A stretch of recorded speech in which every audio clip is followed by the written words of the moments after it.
Hello, this is wmpyr. For today's lesson, I want to talk about a very common movement you will see Filipino martial arts practitioners do. So what I'm talking about is, if you look at the front leg constantly goes back. So whether it's double sticks, and I'm doing something like the Heaven 6 right here, you're going to see the front leg constantly move back at a rhythm. It's like a habit, okay? So I could go with single stick and the same thing, right? So as I'm going here, boom.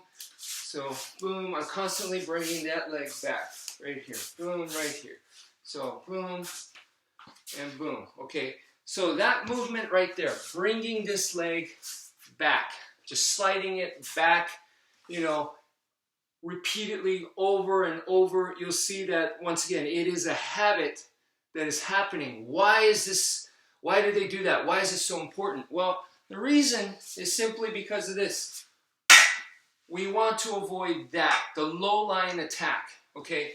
So, because if you get clipped on a knee by a weapon, this can be devastating. So we want to avoid that. So they're very, very worried about this happening. So to stop that, to defend against it, they're constantly in the habit of bringing this leg back. In other words, that attack is that good. So make sure you put that in your arsenal where you have a low line attack, okay? But for this video, we're gonna focus on getting this leg out of the way, like so, okay? So the way to learn it is, I like to teach people rhythm, front and back rhythm. 1 and 2, 1 and 2. Offense, defense. Offense, defense. 1 and 2. Offense, get the leg out. Attack, protect. Attack, protect. Attack, protect. Okay? So that's the rhythm that we're developing. This is a very good exercise to do. In a real life situation, this is too slow. Okay? You can't have this rhythm front and back, because if he attacks me, could be towards my leg, right? And if I come back like this, and then I do what we do, which is defang the snake, attack his attack, right? So after he misses, because I get my leg out of the way and I move back, and now I'm moving forward to try to hit him on the arm, it's too slow.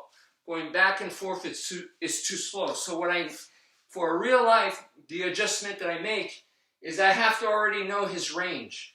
So when he goes for my leg, I already know, okay, it's going to be around here. So I get my leg out and attack simultaneously. So I go boom, like this. So as he's going for my leg, boom. See, that's the adjustment you're going to have to make. But for beginners, for practice-wise, it's nice to learn it this way first. Okay, get the movement down, front and back, front and back, front and back. Now, one more thing I want to talk about is this leg, I'm sliding it back, right? The front leg slides back because they want to hit this. They want to clip my knee off. So I slide it back. Now, another way to do it is not just slide it back here, but to go here, where it's a larger movement, you see. So it's not just here and back, it's here, okay? So what that does, it's slower, obviously, because the movement is bigger, but the benefit here is when he goes to attack my leg here, and I do this all the way, then it brings my left side forward. So now my left side is in the front, and I immediately counterattack this way. So they're trying to hit me on the right side right here, and I bring this back, boom. It brings the left side forward, okay? So that's something I want you guys to think about. So rather than just a quick back here, if you go all the way, boom, you get the left side to counterattack. So, please think about that as well. And now I want to talk about empty hand. Okay, so an empty hand, Like if you watch the Ultimate Fighting Championship or you watch kickboxing or something, the same thing happens. That lead leg gets kicked, right?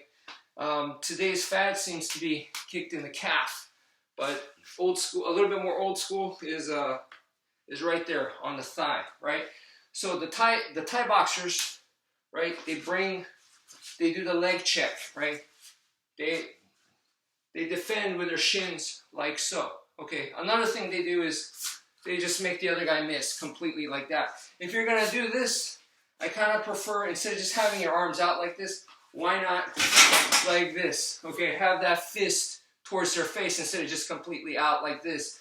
I'd rather do it like that and dodge that kick. Okay, so anyway, for Filipino martial arts, right, we're going to use what we've been doing, the exact same thing, and I'm sliding that leg back.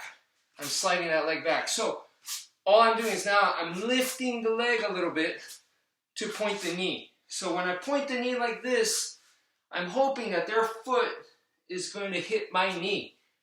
Okay, so from right here, boom, right here. So when it hits my knee, they might break their foot. And that, you know, if that happens, great. If it doesn't, that's fine. I just don't want to get nailed in the leg. So I present my knee out, boom, like this. But it's the same idea. It comes from getting that leg out. So from right here, boom, it's the same idea. I'm pointing that knee and trying to get them to get their foot versus my knee. Okay, so that's the idea. Now another way to use this, once again, the Filipino martial arts trademark is that they're very versatile with the technique. So another thing you can do here is when a person's trying to do a double leg takedown and take you down, is from right here, we're going to shoot this front leg. They want to grab this, so I'm going to shoot it back, and that forces me to change levels.